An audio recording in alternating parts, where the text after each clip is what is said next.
pequeño retraso, pero también es una tarde muy emocionante para nosotros. Es la primera actividad que va a desarrollar la recién creada Cátedra de Estudios Armenios de la Universidad Complutense de Madrid. Y es un orgullo para la Complutense, es un orgullo para quien nos habla, que esto haya sido una realidad, muy gran parte gracias a la acción de la Embajada de Armenia y a la cabeza con el señor embajador. Desde el minuto uno, yo creo que todavía no me había dicho la primera vez que nos conocimos y ya me estaba diciendo, hay que hacer una cátedra de estudios armenios. Y yo iba de visita solo, ¿sabes? A la embajada, porque me iba de viaje a Ereván y me encontré que casi ya digo que hasta entrenado hay que hacer una cátedra de estudios armenios. Bueno, pues nada, vamos a ello. Y un año no llega, muy pocos meses, algo que para los tiempos complutenses os garantizo que es muy poco tiempo. Hemos conseguido la creación de la primera cátedra en España. Espero que no sea la única, que haya más iniciativas, pero la cátedra de estudios armenios en la Complutense. Entonces, muchos motivos de alegría, ver tanta gente interesada en estas actividades, interesadas en Armenia, en su cultura y también empezamos un camino que esperamos tener vocación de que sea permanente. Desde los tiempos de las universidades, sabéis que se rigen por otros tiempos.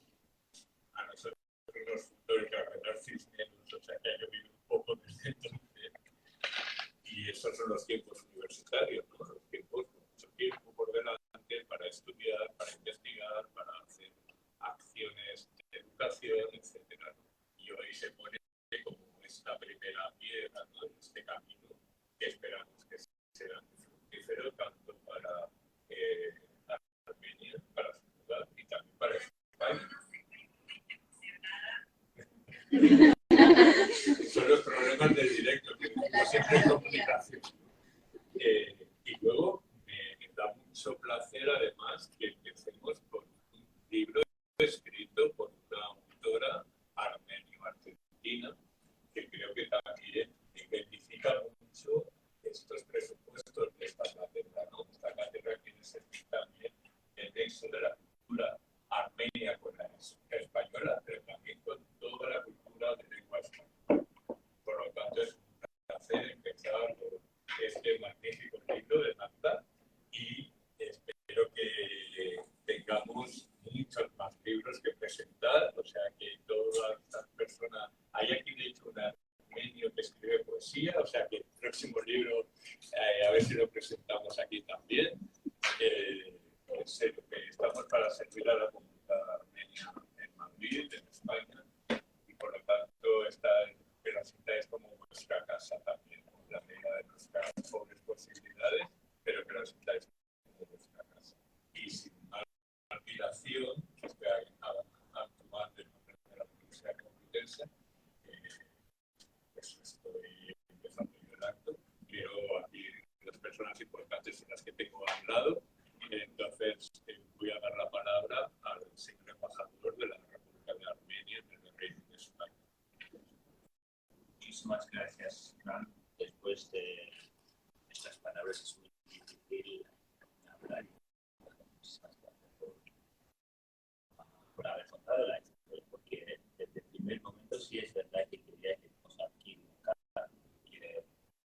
por lo menos en Francia tienes una diáspora gubernamental, ahí en Sobo tienes una fundación y otros que hacen estudios de Armenia. En Portugal el asentamiento de Turquía, en Italia tienes los sacerdotes católicos pertenecientes a la. Y aquí en España faltan conocimientos sobre Armenia, y como un embajador para mí uno de los retos más importantes, es muy sencillo, pero es así, que conozcan nuestra gente y conozcan nuestro pueblo.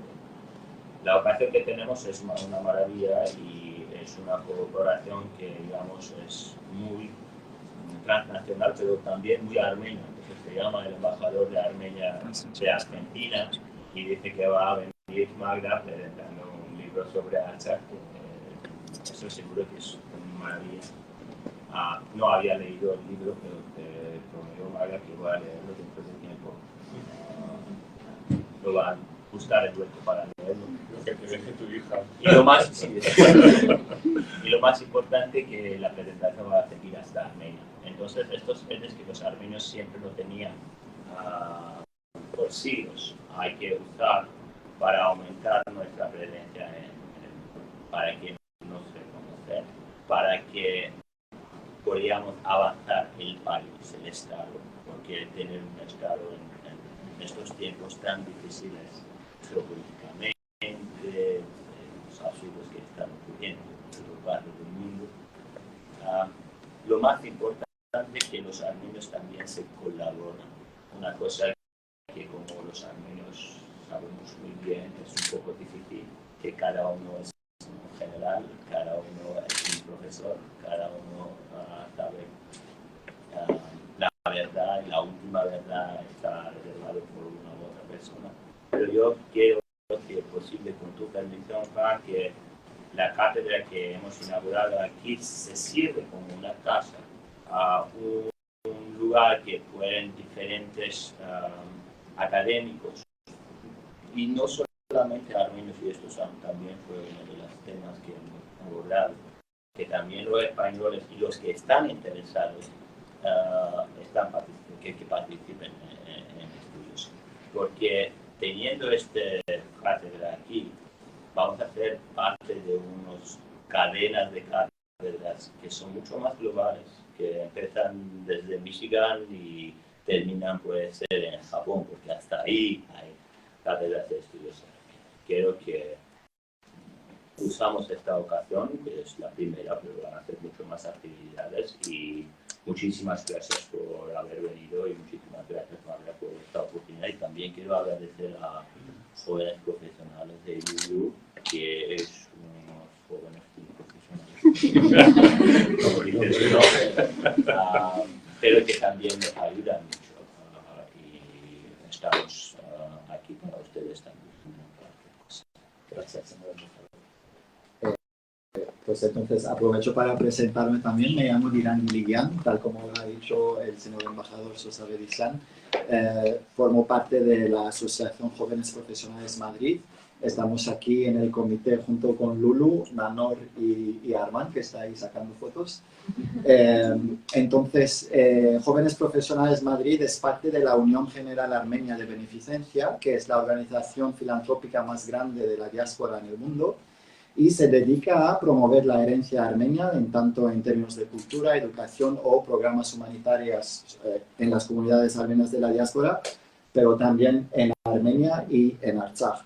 Entonces nosotros aquí desde Madrid hacemos varios programas, tenemos aquí varios miembros, tenemos a Helen, a Nahif, a Shine, etc. Nos juntamos para que nos conozcamos también entre armenios, porque es una comunidad bastante dispersa, conocernos y luego hacer programas tal como el de hoy, otras charlas que solemos hacer, proyecciones de documentales. Podéis seguirnos en Instagram, YP_Madrid,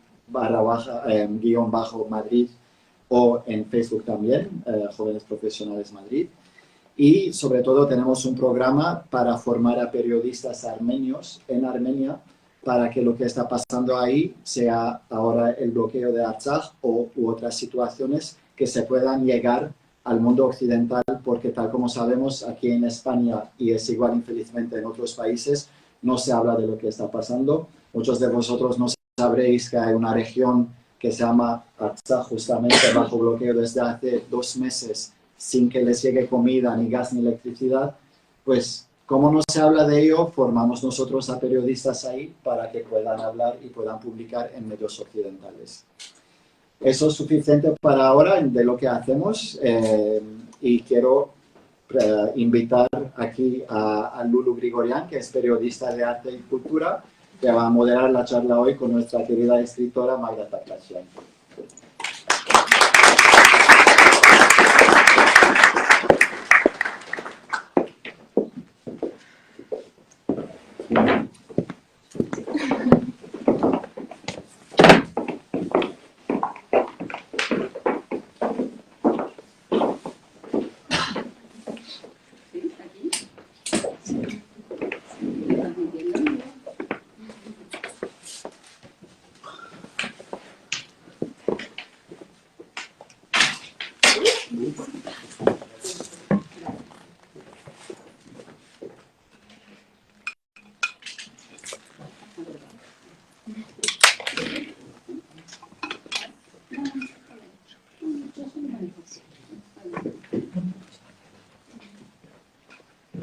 Bueno, pues, muchas gracias, lo primero, por llenar la sala. Me hace muchísima ilusión que haya tantas caras conocidas y desconocidas también.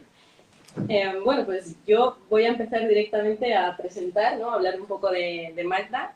Magda Taktachian, nacida en Buenos Aires, Argentina, es tercera generación de armenios, es escritora y periodista. Trabajó en las revistas Gente y Para Ti, después en Viva y en el diario Clarín. Cuando contó la historia de su abuela armenia, asegura que ahí todo cambió. Y la nota en la que lo contaba todo, al final se terminó convirtiendo en su primer libro, No me olvides Armenia. Desde entonces, aunque sigue ejerciendo como periodista, es verdad que el foco de su día, ¿no? el protagonismo que ha adquirido la literatura en su vida es mucho mayor. Sus libros siguientes son 3 novelas de geopolítica romántica basadas en hechos reales. Alma Armenia, publicada en 2020, Rojava en 2021 y Artsakh en 2022. Los 3 sobre la problemática del Cáucaso Sur. En 2018, Magda recibe la distinción Hrant Dink otorgada por el Consejo Nacional Armenio de Sudamérica por su labor en derechos humanos, y hoy pues estamos aquí para hablar de su libro, ¿no? Como se dice, en la Cátedra de Estudios Armenios de la Universidad Complutense de Madrid. Pues Magda, lo primero que voy a hacer es trasladarme, como haces tú en tu libro, ¿no? Al origen de todo. Y sé que, aunque no fuiste a una escuela armenia en Argentina, no te llevaron a que estudiaras armenio, ¿no? Tienes una armenidad que te brota por los poros, es evidente. Y me gustaría primero preguntarte por eso, ¿no? Por cómo surge esa armenidad en ti, cuándo la descubres y cómo. ¿Sí? ¿Me escucho bien? Hola, buenas tardes. ¿Me escuchan todo bien? Sí. Muchísimas gracias por esta bienvenida. Estoy muy emocionada de estar aquí en Madrid. Cada vez que uno se encuentra con armenios en cualquier parte del mundo, y no armenios, gente que a través de mi obra nos conoce. Hay un dicho que dice, cuando un armenio te invita a su casa, ya no te suelta y no se va. Y para contestar tu pregunta, Lulú, yo nací en el seno de una familia 100% armenia. Mis 4 abuelos son sobrevivientes del genocidio armenio, y en casa de mis abuelos, en un barrio que se llama Villa Urquiza, en Buenos Aires, no se hablaba del genocidio armenio. Mi abuelo, Yervan Taktachian, me hacía los zapatos para ir al colegio. A mí no me gustaban esos zapatos. Mi abuelo era zapatero, como todos los armenios, y yo iba cada domingo a almorzar a la casa de mi abuela, Armenují. Y mi abuela preparaba el shish kebab en el balcón. Ya desde la puerta de abajo se olía el shish, que lo hacía con manzanas y cebolla. Y cuando yo llegaba, mi abuelo me esperaba con un papel de diario. En el piso yo ponía mi pie, él dibujaba mi contorno. Yo tendría 6 o 7 años. Y al sábado siguiente estaban mis guillerminas se dice aquí, los zapatos, para ir al colegio. A mí no me gustaban mis guillerminas. Yo iba al colegio no armenio y quería tener los mismos zapatos que tenían todo el resto de mis compañeras y compañeros.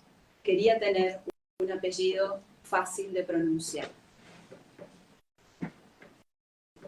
Esto ocurría los fines de semana en casa de mis abuelos. ¿Qué ocurría en casa de papá y mamá?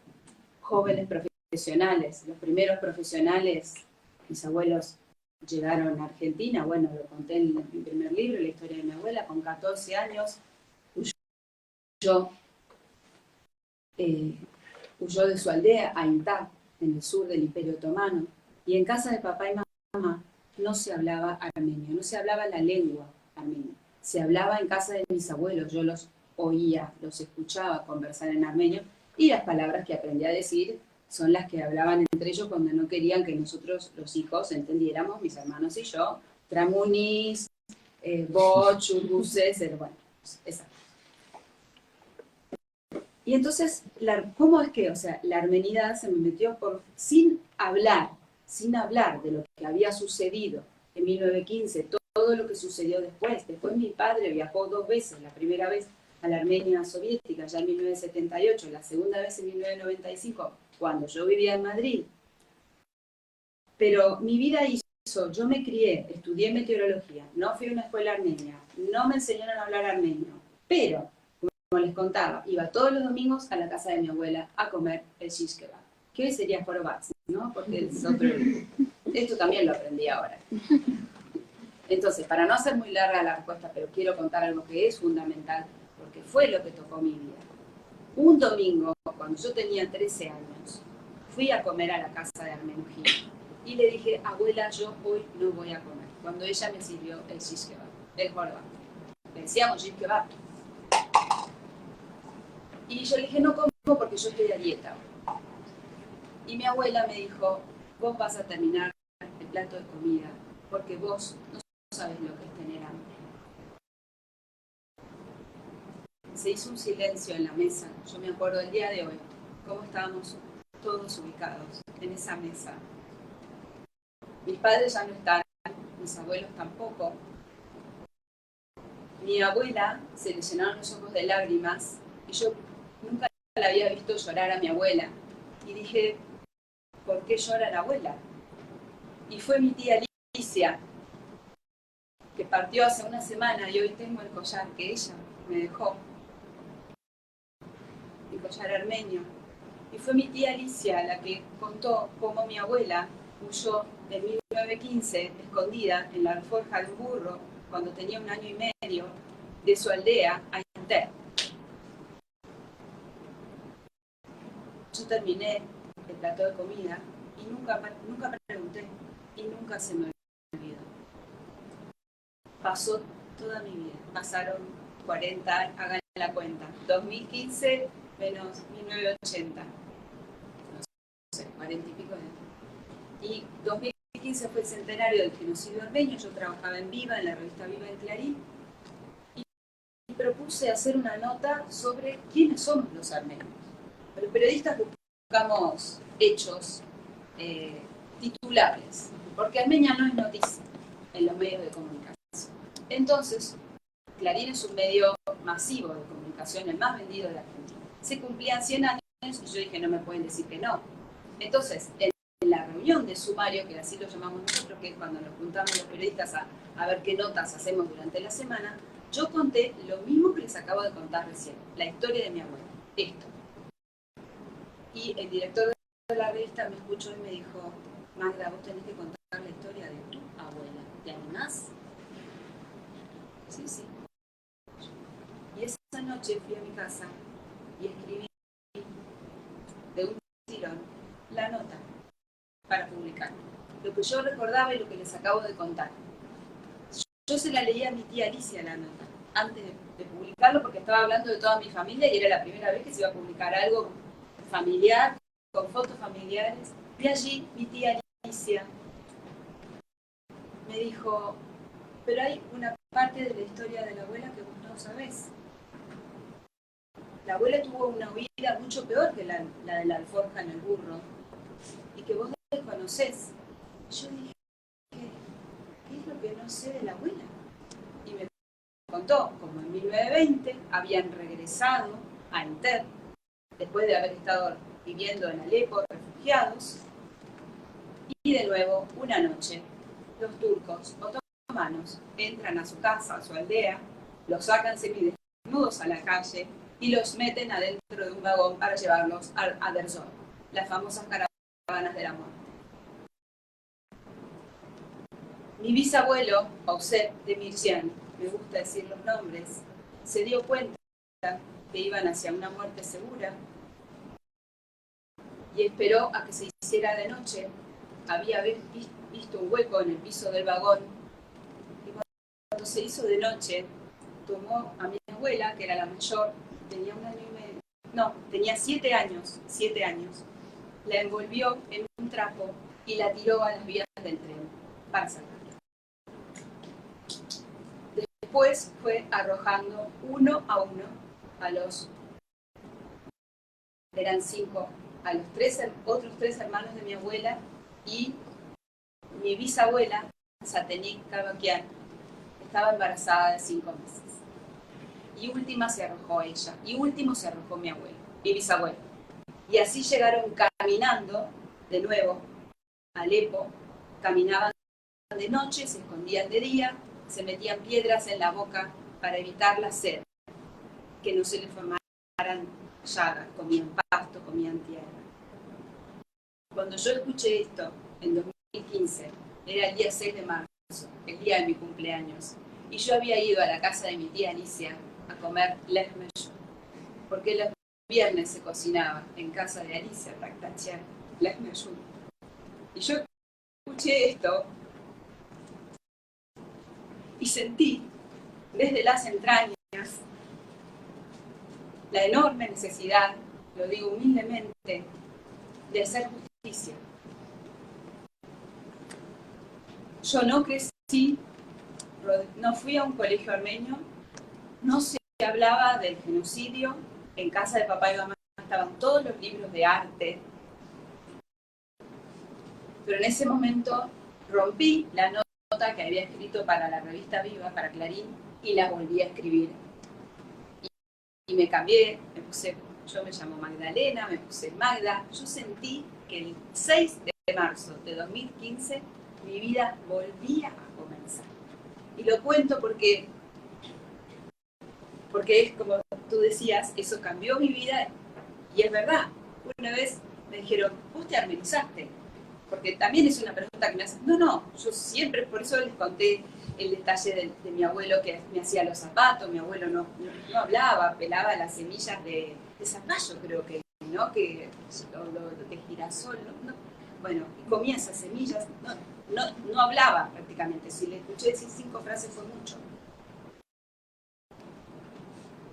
Y a partir de la publicación de mi primer libro, No me olvides, bueno, viajé a Armenia por primera vez. Yo había querido ir a Armenia, yo no conocía Armenia.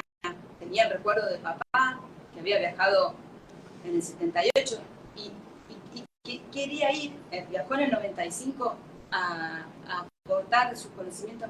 Mi papá era arquitecto, Jorge Tartachian, aportar sus conocimientos en las construcciones antisísmicas, lo digo por lo que está sucediendo ahora. Y cuando viajé en 2018, yo ya quería escribir una historia de amor en Armenia.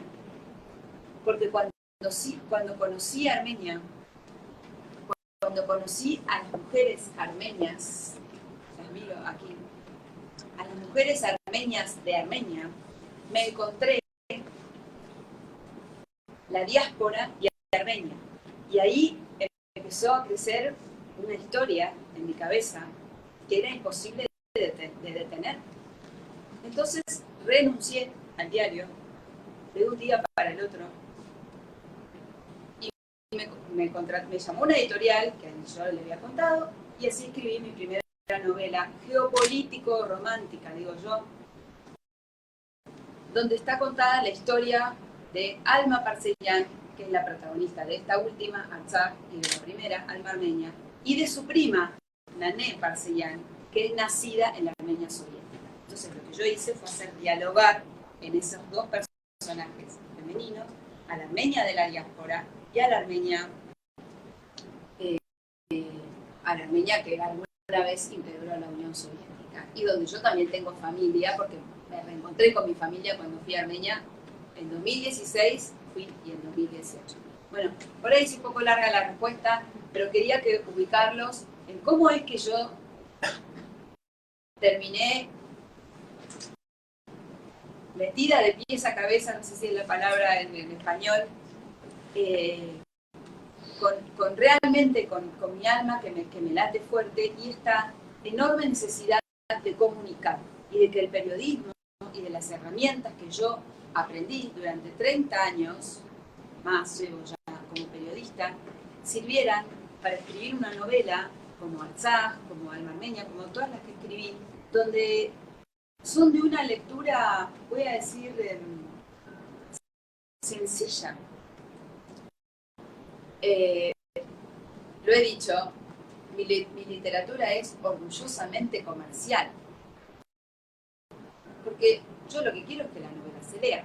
Y en definitiva es el lenguaje que hablamos todos. Y por supuesto tiene una investigación periodística muy rigurosa. En relación con lo que estabas contando de cuando descubres, ¿no?, en tu propia historia, esto no estaba entre las preguntas, pero me surge, ¿no?, que es un fenómeno curioso cuando de pronto descubres como una historia familiar así de importante que te despierta, ¿no? Que también le pasó, no recuerdo el nombre, pero la chica del documental de los tatuajes de mi abuela, ¿no?, que también descubrió su historia. Porque, a ver, muchos lectores, cuando yo escribí No me olvides, y ahora voy a Artsaj, cómo llegué a Artsaj, cómo llegué a escribir Artsaj, los lectores me dicen, cuando yo escribí la novela, la de mi abuela, yo la escribí en total soledad. Reuní a mi familia todos los domingos, les pregunté, todos eran, mis fuentes tenían de 78 años hacia arriba, y hoy la mayoría no está. Partieron en estos 5 o 6 años, incluida mi tía Alice, que me abrió las puertas de mi Armenia. Porque, quiero contarlo, mi mamá no hablaba de lo que había pasado, porque la historia del lado de mamá, que era de Marash, fue mucho peor que la de Armenují. No la pude reconstruir, no tenía quien me la contara. Y papá no hablaba, porque cuando entró al colegio solo hablaba armenio. Y entonces, por eso él no quiso, papá, si me estás escuchando en algún lugar, porque yo ahora estoy aprendiendo armenio. Voy a viajar a Armenia ahora, pasado mañana, vuelvo por 3ª vez. Y en realidad ese viaje a las raíces es fundamental. Y uno no sabe lo que puede descubrir, pero hay que animarse, hay que hacerlo. Yo sentí una especie de llamado, tampoco, voy a ser sincera, yo no me imaginé aquel día todo lo que iba a venir después. Pero sí supe que yo no iba a ser la misma. A partir de ese momento no iba a ser nunca la misma, porque la voz había estado silenciada. Y en esto tiene que ver también, el negacionismo, que es algo que también está expuesto en mis novelas.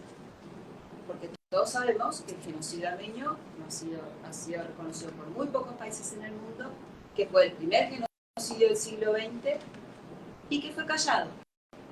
Y uno habla de Armenia, hablábamos recién con el señor embajador, y la gente no sabe qué es armenio. No sabe qué. ¿Cuántos armenios hay aquí en la sala? ¿Y cuántos no armenios? Bien. ¿Cuántos leyeron algún libro de Magda? Cualquiera. Bien. Es importante. Es importante. Y a mí me llena de felicidad cuando me dicen, bueno, me pasó hablando con Armando, que pensaba en una historia parecida una de las últimas manifestaciones que tuvimos en Buenos Aires a raíz del bloqueo de Artsaj y tratando de visibilizar. Se me acercó un chico armenio, un lector, y me dijo, hay alguien que te quiere saludar. Yo estaba transmitiendo en vivo, como estoy haciendo ahora. Y dije, sí. Y se me acerca un chico muy joven y me dice, yo soy armenio por parte de mi papá, apellido armenio, desconozco toda la historia familiar, 20 años de chico. Y mi novia, que no es armenia, por eso te miro, Armand, que no es armenia, me regaló tu libro, Artsaj, me dijo. Miren cómo es la puerta de entrada. Y él no se animaba a venir a saludarme y me lo trajo otro chico que me conocía también. Nos conocemos de las marchas, de las actividades. Son chicos jóvenes. Y después vino el lector, que ahora Pablo se llamaba, me parece, y cuando me cuenta que la novia, que no es armenia, le regaló a él, a Artsaj, y después me dice, ¿nos podemos sacar una foto? Pero claro, por supuesto. Entonces, nuestro mensaje es, creo yo, debería ser hacia afuera. Contesté, no me acuerdo de la pregunta, ¿cuál era? Era una reflexión. Bueno, centrándonos en la obra, ¿no? En Artsaj, cuenta la historia de amor de Alma Parseghian en un escenario bélico actual, ¿no? La guerra que sufrió Artsaj en 2020 tras la invasión de las fuerzas del régimen de Azerbaiyán con el apoyo de Turquía. ¿Cuáles dirías que fueron los mayores desafíos al escribir esta historia, sobre todo en un momento que para cualquier persona armenia, con sangre armenia, es un momento tan sensible, ¿no? Así es. A ver, yo tengo tres novelas que son ficción. La primera, Alma Armenia, como les comenté. La segunda es Rojava, que cuenta la historia de la prima de Alma Parseghian, Nané Parseghian. Y yo terminé de escribir Rojava, el borrador, lo que nosotros llamamos el borrador, ¿no? Los autores, en la cocina de mi casa, mientras como. Estos son rutinas que tengo de escritura, pero no lo voy a hacer. Pero me acuerdo, el momento que terminé fue el 20 de septiembre del 2020. Yo terminé de escribir Rojava y habitualmente lo que hacemos los autores es descansar, dejamos descansar a la novela, retirarnos un poco del texto porque vivimos en otro mundo cuando escribimos, y a la semana 27 de septiembre del 2020, Azerbaiyán invade Artsaj. Ya había invadido antes y había atacado territorio soberano armenio, fechas anteriores, y la realidad es que yo estaba sensibilizada, muy sensibilizada, porque cuando uno termina de escribir una novela está en carne viva, directamente, porque uno tiene que abrir el alma, se tiene que desnudar para escribir, es así, con todo lo que eso significa exponerse, sacar el alma de adentro y ponerla sobre la mesa, sobre el teclado. Y yo empecé a vivir, como todos los armenios del mundo, la guerra en directo. De nuevo, con esta imperiosa necesidad de hacer justicia, porque lo que sentimos los armenios es que no somos escuchados, es que nuestra voz, es que cuando uno habla del holocausto, no se duda en condenar el crimen de lesa humanidad. Pero cuando uno habla del genocidio armenio, de la causa armenia, de la lucha del pueblo armenio y de los ataques que siguen sufriendo, porque hablamos de 1915, pero hoy, aún hoy, Azerbaiyán y Turquía son socios, lo declaran públicamente. Estoy hablando del Estado, no estoy hablando del pueblo. Y la armenofobia existe, y de hecho, por algo, las fuerzas de Aliyev invadieron y atacaron Artsaj, el 27 de septiembre de 2020. Yo viví la guerra en directo porque lo viví con amigos que fueron corresponsales de guerra, con amigos que estaban en Armenia, que tengo muchos amigos que fui construyendo en todo este tiempo, amigos, lectores, y lo viví sobre todo con angustia, con impotencia, como estábamos todos tratando de decir, ¿por qué no sale esto en los medios? Yo trabajé toda la vida en un gran medio de comunicación y tengo contacto con todos los medios de comunicación.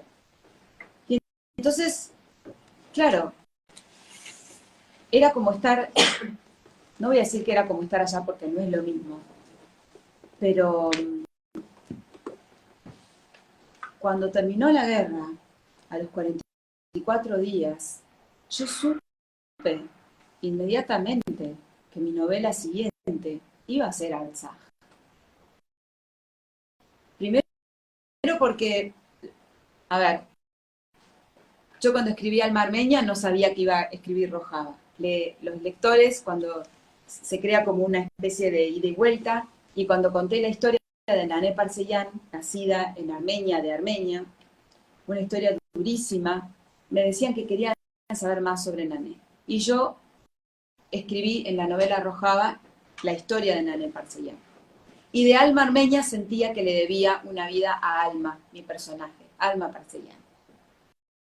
Y la guerra y la literatura me daba y me da una oportunidad enorme de llegar y divulgar, no solo entre los armenios, sino trascender la frontera, cuando digo trascender la frontera lo digo en todo sentido.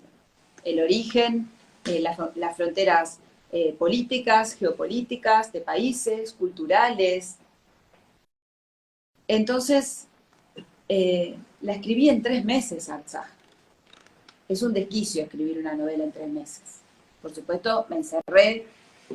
¿Y por qué lo digo esto? Porque yo tenía toda la información en la cabeza, la tenía fresca. Después la novela descansa, se edita, no es que se escribe en 3 meses y se publica, no es así. Hay todo un proceso que dura 1 año. Pero los personajes, es como que, a ver, fácilmente, mientras viví la guerra, vi a los personajes de mi novela. Los vi. Quizá no lo tuve tan consciente en el momento de la guerra, no lo tuve tan consciente porque era una angustia muy grande la que vivimos todos, saliendo a la calle a reclamar, no sabíamos qué iba a pasar. Como la angustia que estamos viviendo hoy, con el bloqueo de Azerbaiyán impuesto hacia la población hacia la población de Artsaj, y también sentimos la misma necesidad de ser escuchados. Hay guerras que son más mediáticas que otras. A mí me han hecho notas en los medios de comunicación grandes de Argentina y de afuera también, del exterior. Pero todavía falta trascender. Falta que el bloqueo impuesto por Aliyev, se cumplen, ya entramos en el 3er mes, salga en la primera plana de los diarios de mayor tirada. Y yo soy periodista, yo sé lo que se debate en una mesa. Voy a decir algo totalmente políticamente incorrecto, pero lo voy a decir. Y yo me hago cargo. Todos sabemos que hubo un terremoto hace poco en Cilicia, en la Armenia histórica, en el sur de Turquía, en nuestras aldeas. El epicentro fue en Aintab, o ahí nomás, cerquita de Aintab, Maraj, toda la zona donde vinieron mis abuelos. Eso tiene cobertura internacional, inmediata. Armenia no sale. No sale el bloqueo. Hay 120.000 personas a las cuales no les llega comida, alimentos, están sufriendo temperaturas bajo cero y no sale. Pero mi novela está en la librería. A ver, no digo que sea la única, hay otras por supuesto, pero en esto a mí me va la vida. Y lo digo con total orgullo y conciencia de lo que digo. Porque sabemos también en que hay lugares en que no se puede hablar de Artsaj, que no se puede hablar de Nagorno-Karabaj. Lo sabemos. Y mismo adentro de los periódicos se cubre algunas cosas, otras no las cubren. Hace unos meses salió en España un número especial de la revista Jot Down, que de hecho sí, ahí hay varios ejemplares puestos, y en la revista te entrevistaban. Sí. Y en esa entrevista hay una parte en la que tú cuentas, ¿no?, que tú no sabes leer la borra del café, ¿no?, pero que quien lo sabía hacer era tu tía Alicia, ¿no? Y en el libro, la persona que sabe hacerlo es la tía de Alma, ¿no?, la tía Ani de Alma. Entonces, aunque el libro se defina como una ficción, hay mucho de realidad en él, y tú lo dices, que está basado en hechos reales, ¿no? Me gustaría preguntarte por esto, ¿cuánto de realidad dirías que hay y cuánto de ficción? Bueno, es una linda pregunta, es una pregunta que me hacen mucho. A ver, yo creé un personaje cuando escribí Alma Armenia, que es Alma Parcellán. Y yo esta pregunta no la contestaba igual cuando terminé de escribir Alma Armenia. Cuando me preguntaban qué se parecía de mi alma, decía nada. Y hoy digo la verdad. Yo le presté muchas cosas a Alma, mías. Le presté ropa, le presté zapatos, le presté novios, le presté mi vida. Y Alma me prestó a mí. Y yo no le puse Alma por casualidad. Le puse Alma porque me estaba, o sea, en un doble juego. No sé si aquí en España se usa el nombre Alma. ¿Se usa? Sí. Bueno, o sea, me venía al dedillo hacer ese doble juego. Y cuando seguía avanzando con la escritura, yo fui usando todas mis experiencias, todo lo que yo viví de chica y después todo lo que estudié, porque por supuesto estudié muchísimo. O sea, toda la universidad o toda yo digo, bueno, yo no fui a un colegio armenio, no estudié, pero lo estoy haciendo ahora, aceleradamente.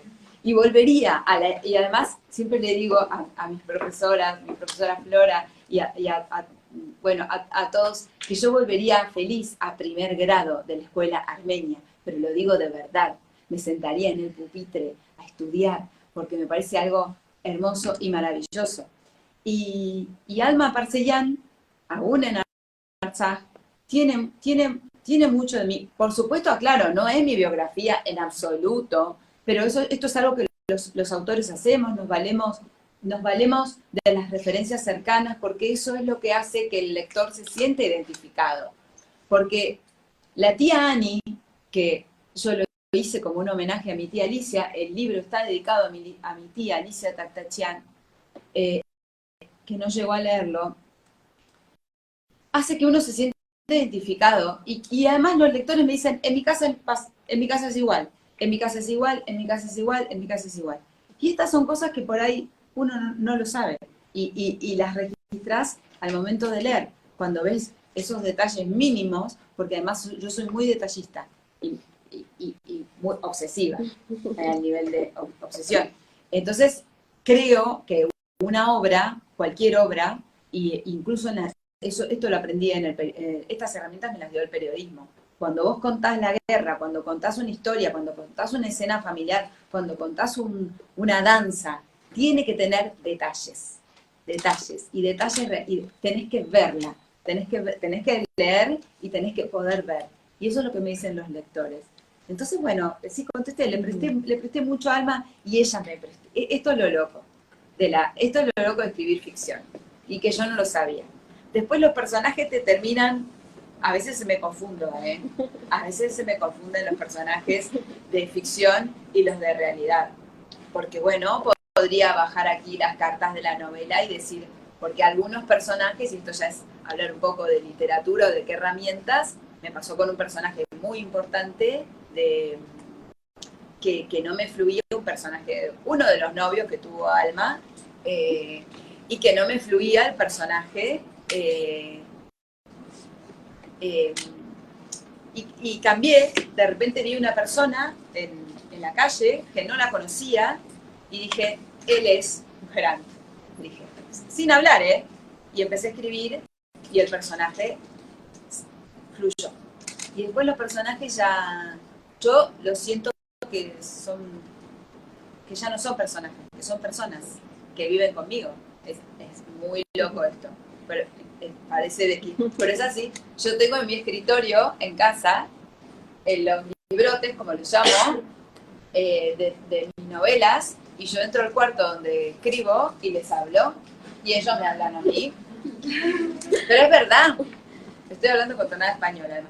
Me hablan a mí, pero es verdad, es que yo escribo así, escribo desvelada.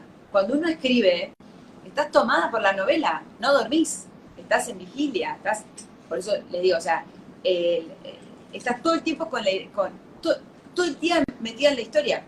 Entonces sí, es un poco lunático, pero bueno, sí, si el resultado lo vale, a mucha honra, y es muy lindo el proceso de escribir la novela, es muy lindo, es duro también, y hay que saber entrar y salir de la novela. Pero ese es nuestro proceso. ¿Y dirías que hay algún aspecto de la cultura, hablando de la cultura armenia en concreto, que te gustaría destacar en el libro? Que cuando alguien lee el libro se quede con ciertos aspectos de la cultura, ¿no? Que a mí es algo que realmente me ha llamado la atención. Mira, me pasó algo con los lectores me escriben muchísimo por redes sociales y yo contesto todos los mensajes. Y me escribió un lector que no es armenio, después de leer Artsakh, y me dijo, perdón si lo voy a pronunciar mal aquí, me dice, quiero ir a Artsakh a comer, me dijo, el Jingle of Hats. Lo dije bien. Entonces, cuando yo leo eso, mi alma armenia se expande de felicidad, porque el Jingle of Hats está en una escena, no voy a contar, o sea, creo que el ejemplo es suficiente como decir, ¿hay algún argentino aquí en la sala? Sí, bueno. Como si dicen, bueno, ¿conocés la empanada salteña, la empanada? O sea, bueno, eso es. Y lo que me ha pasado también, lo que me dicen muchos los lectores, es que a partir de leer, sienten necesidad de bucear en sus propias historias, sean armenios o no armenios. Pero, ¿te respondí?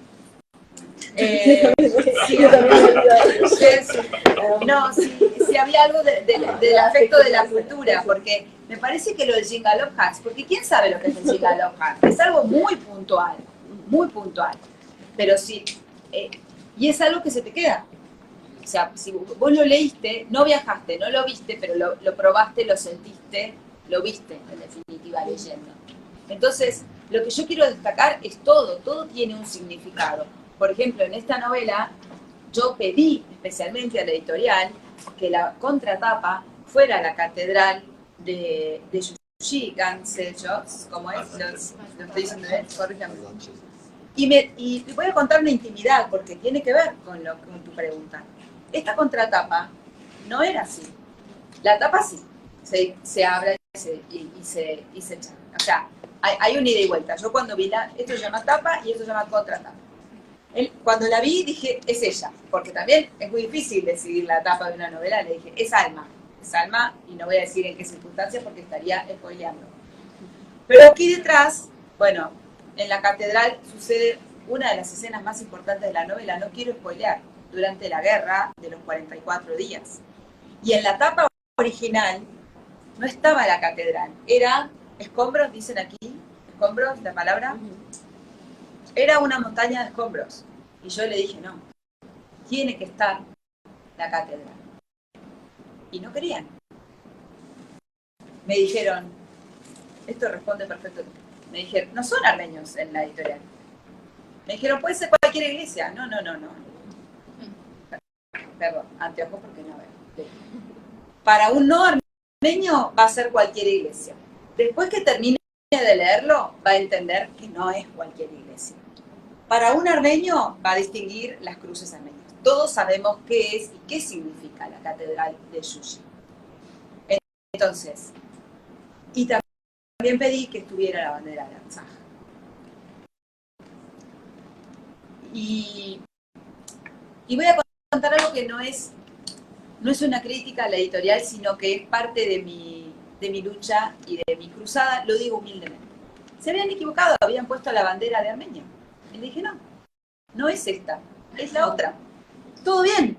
Y después mi editor me dijo, en Argentina, en Buenos Aires, miren lo que es mi editor, que es claro, Magdalena, que basta de correcciones, basta, Magda, pará, la novela ya terminó, largala, porque también uno se quiere quedar con la novela, no me saquen el personaje, no me lo saquen. Bueno, larga. Y después mi editor me dice, ¿sabés qué, Magda? Pasé por el barrio armenio y vi la bandera de Artsakh.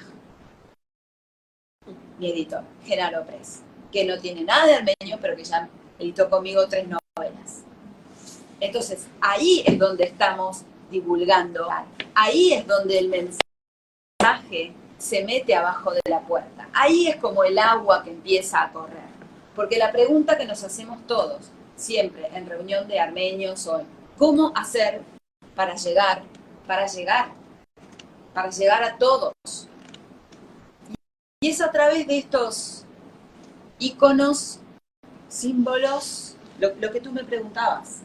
Entonces ya la banderita de Artsaj. Ah, y la otra cosa son los títulos de las novelas, porque nosotros sabemos lo que es Artsaj. ¿Hay algún acá no armenio que no sabía lo que es Artsaj? Todos sabían. Acá están informados. Es una cátedra en la universidad. Pero la mayoría... Ah, y les cuento otra cosa. Porque también el título de la novela se discute internamente. Entonces, uno va a la librería en Argentina, a la librería más grande, mi novela está en la mesa de entrada, como decimos. Entonces, hay 3 razones por las cuales un lector se lleva un libro. Yo no lo sabía, esto me lo enteré en el mundo editorial. La portada, el título, y la tercera me da vergüenza decirlo, pero lo voy a decir, porque no, la foto del autor. Yo no lo sabía. Porque yo soy lector y voy a la librería y digo, quiero esto. Bueno, entonces yo decía, vamos a poner Artsaj.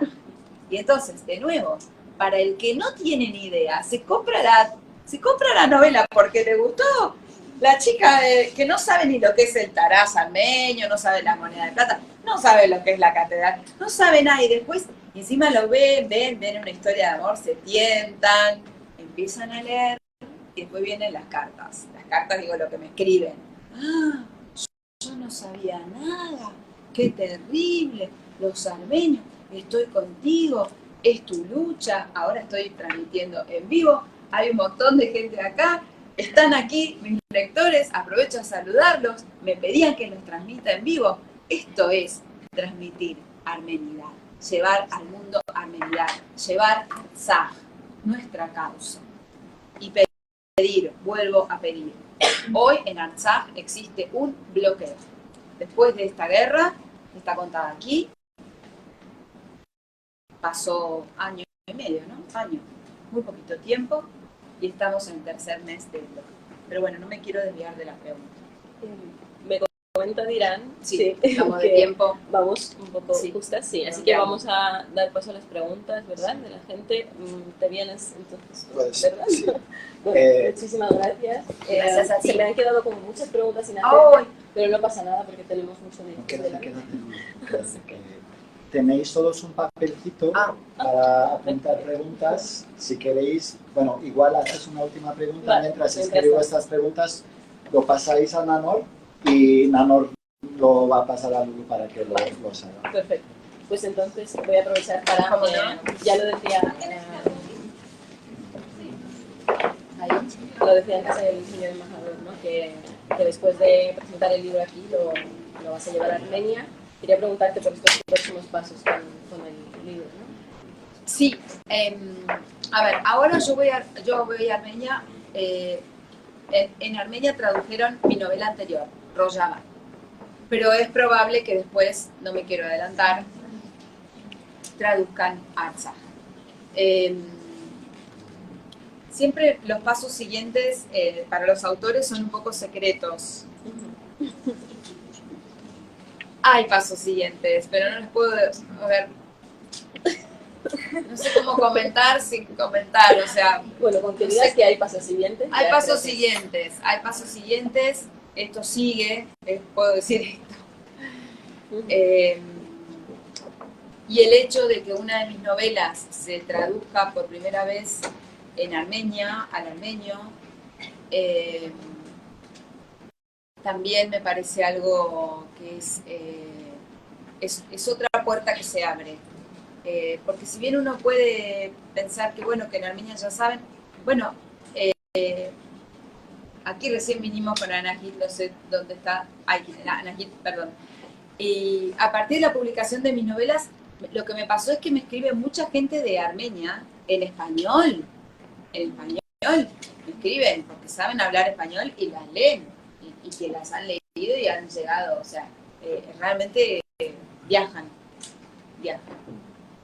Y también creo que, bueno, lo que terminan Sí. escribiendo, yo te sigo haciendo preguntas. Sí, De alguna manera esta charla ha tenido como muchos consejos por Ah. abajo, pero también me gustaría, ya que hay personas que escriben en esta sala, ¿no? O que a lo mejor quieran ser escritores, que des algún consejo con tu experiencia, ¿no?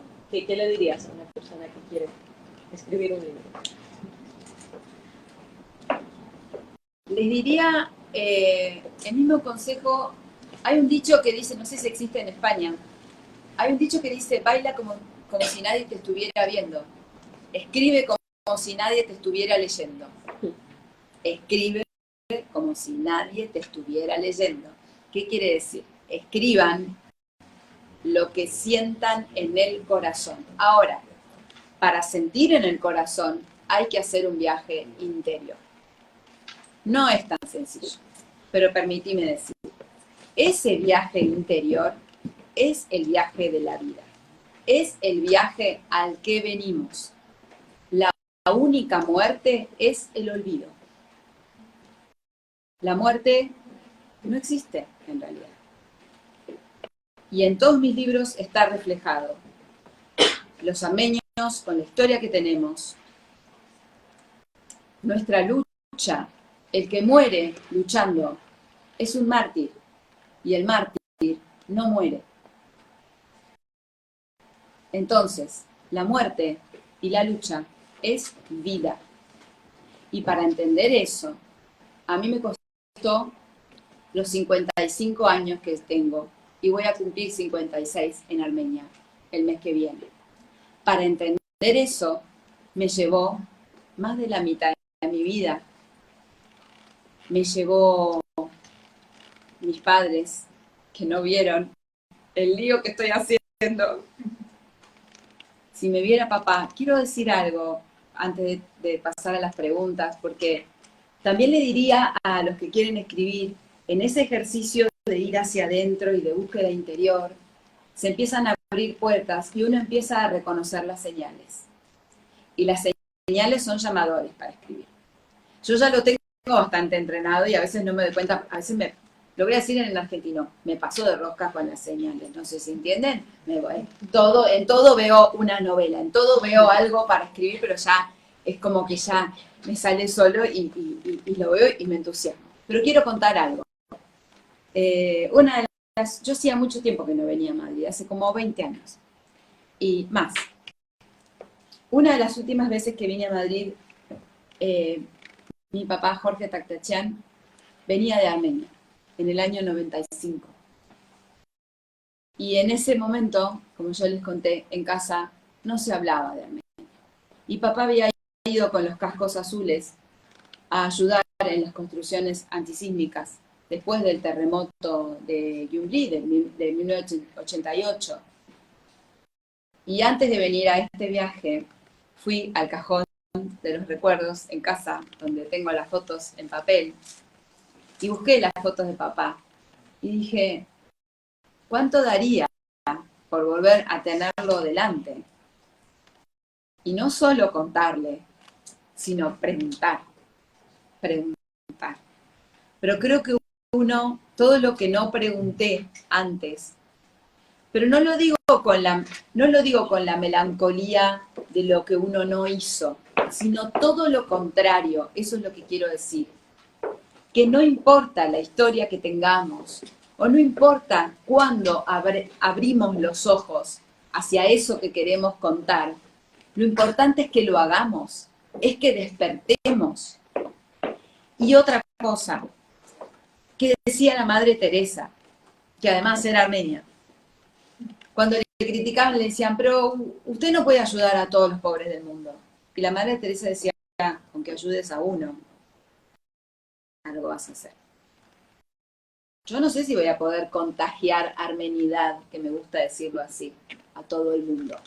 Contagiar mi armenidad, porque la armenidad se siente, se contagia, se huele, se ve, se saborea. Me lo dicen, hablando de tu pregunta anterior de los signos de la cultura, porque, otra cosa que me dijo mi primera editora, me dice, Magda, tu novela no se puede leer con hambre. Me dice, y yo la estoy leyendo con un paquete de criollitas porque quieren comer, quieren probar la comida armenia cuando la leen.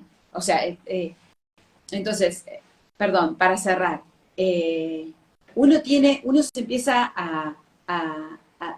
yo no podré contagiar armenidad al mundo entero, pero cada persona que me escribe, cada mensaje de Twitter, cada mensaje de Instagram, cada mensaje de Facebook. Aquí hay chicas, recién vino Aida y se presentó y me dijo, soy Aida la de Twitter, ¿o no?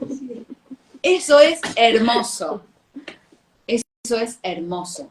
Estamos contagiando armenidad y sobre todo estamos todos juntos acá luchando. La lucha por la memoria es colectiva, no es individual. Y por eso agradezco a la universidad, a UGAB Madrid